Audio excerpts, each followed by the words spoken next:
गुनाह थे, उनकी जो बुराइयां थी उनके महल्ले तक महदूद थी, या कह लें कि उनके शहर तक महदूद थी। आज उनकी बुराइयां, उनकी बेहयाइयां पूरी दुनिया के अंदर फैलती जा रही। जो बातें शर्म और हया से ताल्लुक रखती थी, जिनके अंदर शर्म थी, जिनके अंदर हया थी, आज वो बातें मोबाइल पर रिकॉर्ड करके वो लोगों को जो है उस बुराई में मुब्तला कर रहे हैं। खुद भी गुनाहगार होते हैं और अपने दूसरे मुसलमान भाइयों को भी गुनाह की दावत देते हैं। लोग स्टेटस लगाते हैं, कैसे स्टेटस होते हैं आप चेक करके देख लीजिए। स्टेटस क्या बताता है? उसकी हैसियत बताता है कि ये सामने वाला बंदा जो है अल्लाह का हकीकी बंदा है या शैतान का गुलाम हो चुका है। हम बड़े फख्र के साथ कहते हैं कि हम मुसलमान हैं। अपने आमाल पर गौर करके देखें आप कि हम मुसलमान हैं कि मुसलमान का स्टेटस ऐसा हो सकता है कि जो लोगों को गुनाह की दावत है, उस स्टेटस के अंदर एक गैर महरम बरहाना होकर नाच रही हो और आप उसके जरिए लोगों तक उस बुराई को पहुंचा रहे हो। आपके स्टेटस से तो जिनके दिल गुनाहों से सियाह हो चुके थे, जिनके दिल खुदा से गाफिल हो चुके थे, उनके दिल पर ज़रबे शदीद होनी चाहिए थे आपके स्टेटस। लेकिन कभी गानों के स्टेटस, कभी प्यार और मोहब्बत के स्टेटस, कभी गंदी गंदी गालियों के स्टेटस, कॉमेडी वीडियो के स्टेटस। ये हमारी कौम के नौजवानों के स्टेटस चेक करके देखें आप, ये हाल हो चुका है। तुम्हें दोनों अपने मोबाइल में लगे हुए हैं, वो व्हाट्सएप चेक कर रहा है, वो फेसबुक या इंस्टाग्राम चला रहा है। तो बताइए, जब हम आपस में एक दूसरे से बातचीत ना करेंगे, गुफ्तगू नहीं होगी, कलाम नहीं होगा और अपने हालात पर गौर नहीं करेंगे, यूं ही मोबाइल चलाते चलाते सो जाएंगे, तो घर हमारा सुकून का गहवारा कहां बन सकता है? हमारे बच्चों का फ्यूचर, मुस्तकबिल, आने वाला वक्त सब मलियामेट हो जाएगा। माँ बाप ही सबसे बड़े ट्रेनर और सबसे बड़े लीडर होते हैं अपनी औलाद के लिए, और बड़े भाई भी। अब जब बड़ा भाई जो है कॉमेडी वीडियो बना रहा हो, गानों की वीडियो बना रहा हो, हंसने वाली वीडियो बना रहा हो, फिल्मों में लगा हुआ, तो छोटा भाई के मुहद्दिस बनेगा भाई, छोटा भाई के आलिम बनेगा। वो आपको देख रहा है, आप उसके लिए आइडियल हैं। बाप को देख रहा है जैसा करता हुआ बेटा भी ऐसे बनना है। याद रखिए, जमीनी हकीकत है जो आपको अर्ज कर रहा हूं। सब वालिदैन से सीखते हैं बच्चे, और छोटे भाई अपने बड़े भाई से सीखते हैं। तो क्यों अपने घरों के अंदर नमाजों का एहतमाम नहीं करते आप? क्यों सिर्फ जुमा की नमाज पढ़ते हैं आप?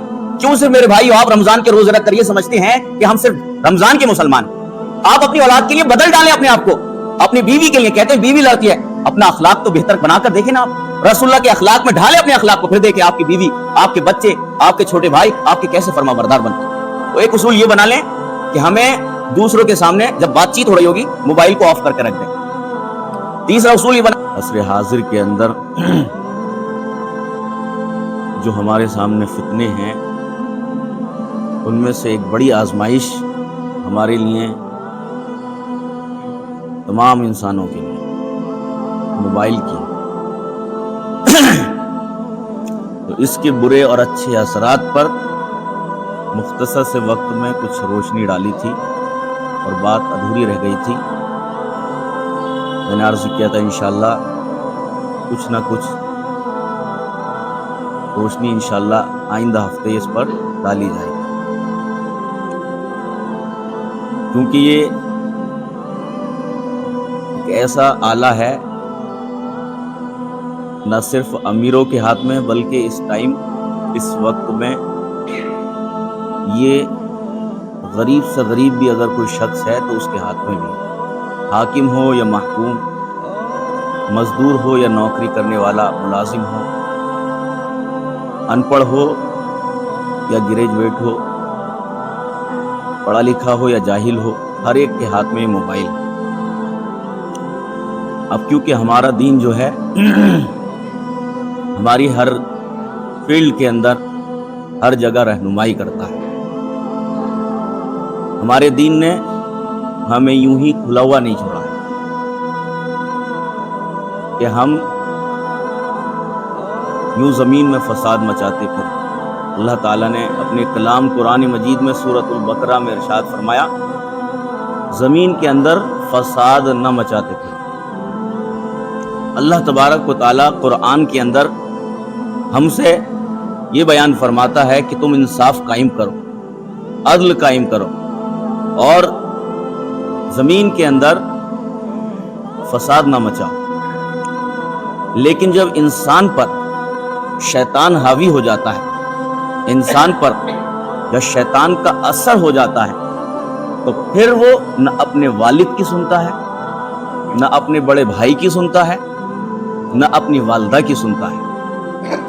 और यूं कह दूं तो बेजा न होगा, जो गुनाहों में बहुत ही ज्यादा डूब चुके हैं ना, और बड़े क्रिमिनल, बड़े मुजरिम बन चुके हैं, तो फिर हुकूमत ने उनके लिए सजाएं, यानी हमारे कानून ने सजाएं उनके लिए नाफिज की, सजाएं मुकर्रर की। तो कितने कितने बड़े मुजरिम आप देखें, उनको सजाएं हो गई, कैद खानों में डाल दिया गया, उन पर ज़रबे शदीद लगा दी गई, लेकिन फिर भी बदलने को तैयार नहीं।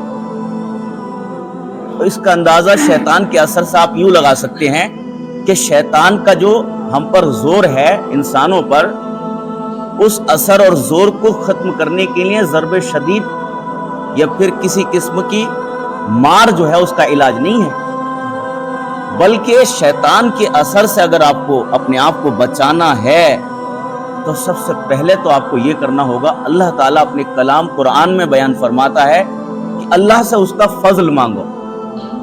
हम बहुत सारी दुआएं करते हैं, लेकिन कुरान से नावाकफियत है, कुरान से दूरी है। कुरान अल्लाह ताला ने जिस मकसद के लिए नाजिल किया है, तो उस मकसद से हम बेखबर हैं, हमें पता ही नहीं है हमें कैसे दुआ करनी है। उल्टी सीधी दुआएं कर रहे हैं जो बेमकसद दुआएं हैं, लेकिन जो कुरान का मुतालबा है हमें पता नहीं है किस तरीके से कुरान हमें दुआएं सिखा रहा है। वो दुआएं जो हमारी दुनिया को भी संवार देंगी और हमारी आखिरत को भी संवार देंगी, वो तो हमारी जबान पर कभी आती नहीं है। नौ के जबान पर हमारी कोई दुआ रहती है तो ये रहती है कि अल्लाह हमारे कारोबार में बरकत दे, जैसे कारोबार या माल और दौलत हमारी कब्र में हमारे साथ जाने वाली। सबसे अजीम दुआ मैंने आपको बताई थी, रसूलुल्लाह को जो अल्लाह ताला ने सिखाई है वही सिखाई है, रब्बि ज़िदनी इल्मा। ए महबूब, आप ये दुआ किया करें आप अल्लाह से कि अल्लाह मेरे इल्म में इजाफा फरमा। इल्म होगा तो आप पहचान सकेंगे कि अल्लाह तबारक व तआला ने किस चीज को हराम किया है और किस चीज को हलाल किया। इल्म होगा तो आप पहचान सकेंगे क्या चीज दीन है और क्या चीज बिदअत है, क्या चीज जरूरी है और क्या चीज गैर जरूरी है। इसी वजह से आज हम अपनी कौम के अंदर देखते हैं जो गैर जरूरी बातें हैं उस पर तो हमारा इतना ध्यान है। माफ कीजिएगा, मैं ये अर्ज करना चाहूंगा, हमारे घर के अंदर हर जुमेरात को तो फातिहा लगती है, आप लगवाएं कोई बात नहीं है, लेकिन कम से कम आप ये भी तो एहतमाम करें घर के अंदर कुरान की तफसीर होनी चाहिए, रसूलुल्लाह की हदीस होनी चाहिए। ये किसी जिन्नात के लिए कोई उतरा है सिर्फ कुरान? मेन फोकस और टारगेट जो है वो इंसान है, अगरचे ज़िम्मन जो है जिन्नात का भी अल्लाह ताला ने जिक्र किया। तो मेरे भाइयों, मैं आपसे अर्ज कर रहा हूं, शैतान का असर इतना खतरनाक है, शैतान का असर। लाख हदीसें सुना दें आप उसको, लाख कुरान की आयत सुना दें, जलसों में लोग शिरकत करते हैं, मुकर्रीन बड़े आबो ताब के साथ, बड़े जोश के साथ तकरीर करते हैं, 2-2, 3-3 बजे तक जलसे होते हैं, लेकिन जलसे में शिरकत करने वालों का हाल देखें। उनकी जबान पर यह तो रहता कि बड़ा मजा आया। भाई मजा तो जब आता जब तेरी जिंदगी के अंदर इस्लामी इनकलाब बर्पा हो जाता। अभी तुझे मजा नहीं आया, सिर्फ तेरे कानों को मजा आया। मजा तो उस वक्त आना चाहिए था कि कल तेरी पेशानी अल्लाह की बारगाह में नहीं झुकती थी और जलसे के बाद, तकरीर के बाद तेरी पेशानी अल्लाह की बारगाह में झुकने लगी। मजा तो जब आता कि जब तू गुनाहों का दिलदादा था और तकरीर और जलसे के बाद तूने अल्लाह से सच्ची तौबा कर लियो। जो शराबी था कल भी आज भी शराबी है, जो सट्टा खेल रहा था आज भी सट्टा खेल रहा है, जो जिना के अड्डे पर जा रहा था आज भी जिना के अड्डे पर जा रहा है, जो बेहयाई कर रहा था आज भी बेहयाई कर रहा है। तो मेरे भाइयों, उस मुकर्रिर ने इतनी जोश और खरोश के साथ तकरीर की, तुम्हारे अंदर क्या तब्दीली आई? तो ये मोबाइल आपके सामने, आपके हाथ में जो है, ये आपके लिए बड़ी आजमाइश है। इस मोबाइल के जरिए आप बहुत कुछ सीख सकते थे, अपनी जिंदगी को तब्दील कर सकते थे, लेकिन आज क्या होता है? पहले तो ऐसा था, थोड़ा नौजवान जो है वक्त पर सो जाते थे, और आज जो है 3-3, 4-4 बजे सोते हैं और सुबह को 11-12 बजे उठ रहे हैं। तो जिस कौम के जवानों का यह हाल होगा तो उससे क्या कामयाबी की तवक्को आप कर सकते हैं? तो अगर हम फिक्र नहीं करेंगे ना, बड़े लोग वालिदैन फिक्र नहीं करेंगे, ये मत समझिएगा कि आपका बेटा सिर्फ तबाह हो रहा है, आपकी आने वाली पूरी नस्ल तबाह हो रही है। भाई, पूरी नस्ल तबाह हो रही है।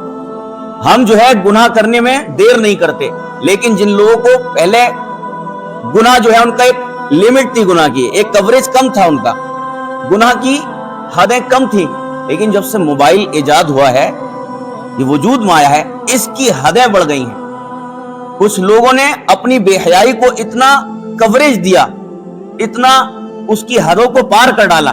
पहले तो उनकी जो गुनाह थे, उनकी जो बुराइयां थी, उनके महल्ले तक महदूद थी, یا کہہ لیں کہ ان کے شہر تک محدود تھی، آج ان کی برائیاں، ان کی بے حیائیاں پوری دنیا کے اندر پھیلتی جا رہی۔ جو باتیں شرم و حیا سے تعلق رکھتی تھی، جن کے اندر شرم تھی، جن کے اندر حیا تھی، آج وہ باتیں موبائل پر ریکارڈ کر کے وہ لوگوں کو جو ہے اس برائی میں مبتلا کر رہے ہیں، خود بھی گناہگار ہوتے ہیں اور اپنے دوسرے مسلمان بھائیوں کو بھی گناہ کی دعوت دیتے ہیں۔ لوگ اسٹیٹس لگاتے ہیں، کیسے اسٹیٹس ہوتے ہیں آپ چیک کر کے دیکھ لیجیے۔ اسٹیٹس کیا بتاتا ہے؟ اس کی حیثیت بتاتا ہے کہ یہ سامنے والا بندہ جو ہے اللہ کا حقیقی بندہ ہے یا شیطان کا غلام ہو چکا ہے۔ ہم بڑے فخر کے ساتھ کہتے ہیں کہ ہم مسلمان ہیں، اپنے اعمال پر غور کر کے دیکھیں آپ کہ ہم مسلمان ہیں، کہ مسلمان کا اسٹیٹس ایسا ہو سکتا ہے کہ جو لوگوں کو گناہ کی دعوت ہے، اس اسٹیٹس کے اندر ایک غیر محرم برہنہ ہو کر ناچ رہی ہو اور آپ اس کے ذریعے لوگوں تک اس برائی کو پہنچا رہے ہو۔ آپ کے اسٹیٹس سے تو جن کے دل گناہوں سے سیاہ ہو چکے تھے، جن کے دل خدا سے غافل ہو چکے تھے، ان کے دل پر ضرب شدید ہونی چاہیے تھے آپ کے اسٹیٹس۔ لیکن کبھی گانوں کے اسٹیٹس، کبھی پیار و محبت کے اسٹیٹس، کبھی گندی گندی گالیوں کے اسٹیٹس، کامیڈی ویڈیو کے اسٹیٹس، یہ ہماری قوم کے نوجوانوں کے اسٹیٹس چیک کر کے دیکھیں آپ، یہ حال ہو چکا ہے۔ تو میرے بھائیوں، اس مسجد کے اندر میں بڑے دعوے سے کہہ رہا ہوں، ہمارے سنیوں میں ایک کمی ہے، جو غیر ضروری باتیں ہیں، ان پر اتنا دھیان ہے، بڑے اہتمام سے کرتے ہیں۔ جو چیزیں مستحب قرار، مزاروں پر جا کر دیکھیں کتنے اہتمام سے جاتے ہیں، فاتحہ کو دیکھیں بڑے اہتمام سے کرتے ہیں۔ ایسا نہیں ہے کہ یہ مطلب کہ میں اس کا انکاری ہوں، لیکن آپ کو جو ہے ایک دوسری جانب توجہ دلانا چاہتا ہوں جو اللہ تعالیٰ نے نازل کیا۔ ابھی میں پہلی سب سے پوچھوں نہ، بتاؤ ایمان کے بارے میں رسول اللہ نے کتنی حدیثیں بیان فرمائی ہیں؟ آپ خاموش رہ جائیں گے۔ اس موبائل کی افادیت آپ کو بتا رہا ہوں اتنی ہے، اس مسجد میں 2-3 شخص ایسے بیٹھے ہیں، پوری مسجد میں اتنی حدیثیں نہیں جانتے ہوں گے جتنی وہ جانتے ہیں۔ وہ کہاں سے سیکھے؟ مدرسے میں گئے، کسی استاد پہ سیکھے، کسی عالم پہ سیکھے، اس موبائل سے سیکھے۔ ہم کیا دیکھ رہے ہیں؟ کبھی ہم فلموں میں لگے ہوئے ہیں، گانوں میں لگے ہوئے ہیں، کامیڈی ویڈیو میں لگے ہوئے ہیں، راتیں کالی کر رہے ہیں، آخرت کو تباہ کر رہے ہیں۔ تو میرے بھائیوں، یہ دین بھی سکھا سکتا ہے آپ کو، یہ آپ کو قرآن بھی سکھا سکتا ہے، یہ آپ کو حدیث بھی سکھا سکتا ہے، یہ آپ کو فیوچر پلاننگ سکھا سکتا ہے۔ سب سے پہلے تو اس کے لیے آپ اصول مقرر کریں کہ ہمیں پہلا اصول یہ بنائیں کہ اس کو کتنا یوز کرنا ہے، کتنا استعمال کرنا ہے۔ دوسرا اصول یہ بنائیں کہ ہمارے پاس اگر کوئی رشتہ دار آ جائے، دوست آ جائے، کوئی ہمارا فیملی ممبر ہمارے سامنے بیٹھا ہو، تو اس وقت اس سے بات چیت کرتے وقت ہمیں اس کا یوز نہیں کرنا ہے، کیونکہ یہ موبائل آپ نے دیکھا ہے جب سے اس کا زیادہ رجحان لوگوں کا اس کی طرف ہوا ہے، اس نے لوگوں کے اندر دوریاں بھی پیدا کر دی۔ جو پیار و محبت فیملیوں کے درمیان تھا، وہ پیار و محبت ختم ہو چکا ہے۔ ایک بیٹا بیٹھا ہوا ہے، ایک ماں بیٹھی ہوئی ہے، شوہر بیٹھا ہوا ہے، بیوی بیٹھی ہوئی ہے، موبائل میں لگے ہوئے ہیں، وہ واٹس ایپ چیک کر رہا ہے، وہ فیس بک یا انسٹاگرام چلا رہا ہے۔ تو بتائیے، جب ہم آپس میں ایک دوسرے سے بات چیت نہ کریں گے، گفتگو نہیں ہوگی، کلام نہیں ہوگا، اور اپنے حالات پر غور نہیں کریں گے، یوں ہی موبائل چلاتے چلاتے سو جائیں گے، تو گھر ہمارا سکون کا گہوارہ کہاں بن سکتا ہے؟ ہمارے بچوں کا فیوچر، مستقبل، آنے والا وقت سب ملیامیٹ ہو جائے گا۔ ماں باپ ہی سب سے بڑے ٹرینر اور سب سے بڑے لیڈر ہوتے ہیں اپنی اولاد کے لیے، اور بڑے بھائی بھی۔ اب جب بڑا بھائی جو ہے کامیڈی ویڈیو بنا رہا ہو، گانوں کی ویڈیو بنا رہا ہو، ہنسنے والی ویڈیو بنا رہا ہو، فلموں میں لگا ہوا، تو چھوٹا بھائی کے محدث بنے گا، بھائی چھوٹا بھائی کے عالم بنے گا۔ وہ آپ کو دیکھ رہا ہے، آپ اس کے لیے آئیڈیل ہیں۔ باپ کو دیکھ رہا ہے جیسا کرتا ہوا، بیٹا بھی ایسے بننا ہے۔ یاد رکھیے، زمینی حقیقت ہے جو آپ کو عرض کر رہا ہوں۔ سب والدین سے سیکھتے ہیں بچے، اور چھوٹے بھائی اپنے بڑے بھائی سے سیکھتے ہیں۔ تو کیوں اپنے گھروں کے اندر نمازوں کا اہتمام نہیں کرتے آپ؟ کیوں صرف جمعہ کی نماز پڑھتے ہیں آپ؟ کیوں صرف میرے بھائی آپ رمضان کے روزے رکھ کر یہ سمجھتے ہیں کہ ہم صرف رمضان کے مسلمان؟ آپ اپنی اولاد کے لیے بدل ڈالیں اپنے آپ کو، اپنی بیوی کے لیے۔ کہتے ہیں بیوی لڑتی ہے، اپنا اخلاق تو بہتر بنا کر دیکھیں نا آپ، رسول اللہ کے اخلاق میں ڈھالیں اپنے اخلاق کو، پھر دیکھیں آپ کی بیوی، آپ کے بچے، آپ کے چھوٹے بھائی آپ کے کیسے فرما بردار بنتے ہیں۔ تو ایک اصول یہ بنا لیں کہ ہمیں دوسروں کے سامنے جب بات چیت ہو رہی ہوگی، موبائل کو آف کر کے رکھ دیں۔ تیسرا اصول یہ بنا لیں، اس کے اندر کوئی غلط چیز نہیں دیکھنی ہے، یہ ہماری دنیا کو بھی تباہ کر رہا ہے اور ہماری آخرت تو تباہ ہو ہی رہی ہے۔ اللہ تعالیٰ ان تمام باتوں کو سمجھنے کی توفیق بخشے۔ یہ بڑی آزمائش ہے اور ایک اعتبار سے نعمت ہے، میں نے آپ کو بتا دیا، سب کچھ سیکھ سکتے ہیں آپ اس سے، کچھ بھی سے اپنے کاروبار کی ٹرکس سیکھ لیں آپ اس سے، کہ میرا کاروبار کیسے چل سکے گا، یہ آپ کو وہ بھی سکھا دے گا۔ لیکن ہمارے پاس وقت نہیں ہے، ہم تو جو بوڑھے ہیں وہ کون سی فلمیں سرچ کر رہا ہے؟ پرانی فلمیں سرچ کر رہا ہے، پرانے گانے سن رہا ہے۔ ارے بھائی اپنی آخرت کی فکر کرو، پیر قبر میں لٹک رہے ہیں تمہارے۔ دو رسول اللہ نے نعمتیں بتائی ہیں کہ دو بڑی اہم چیزیں ہیں، دو نعمتیں اللہ تعالیٰ کی، ایک وقت ہے اور ایک حضور نے فرمایا صحت۔ ان کی قدر کر لو، اگر ان کی قدر نہیں کی تو تم تباہ ہو جاؤ۔ پھر ادھورا رہے گا انشاءاللہ، آئندہ ہفتے جو ہے اسی پر کلام کریں گے، کیونکہ ہماری نوجوان نسل جو ہے اس میں ایسی تباہ ہو رہی ہے، ایسی تباہ ہو رہی ہے، نہ والدین کو فکر ہے اور نہ بڑے بھائیوں کو فکر ہے، اور بہنیں عزت کا جنازہ نکال رہی ہیں، بھائیوں کو فکر نہیں ہے۔ یہ صرف میرے بھائیوں اس کا وبال ہے، اگر ہم اس کو جو ہے اپنے کنٹرول میں کر لیں تو انشاءاللہ برائیوں سے ہم بچ سکتے ہیں۔ اور ایک عرض اور کر دوں، ہماری مسجدوں پر حملے ہو رہے ہیں، ہم موبائل میں لگے ہوئے ہیں، ہماری مسجدوں پر قبضے کرنے کی کوششیں کر رہے ہیں، اور ہم اس پر فلموں میں، گانوں میں اور چھوٹی چھوٹی ریلز دیکھنے میں لگے ہوئے ہیں۔ اللہ تعالیٰ سمجھنے کی توفیق بخشے۔ اگر آج نہ سمجھو گے تو میرے بھائیوں، نہ سمجھو گے تو مٹ جاؤ گے ہندی مسلمانوں، تمہاری داستان تنگ رہے گی داستانوں میں۔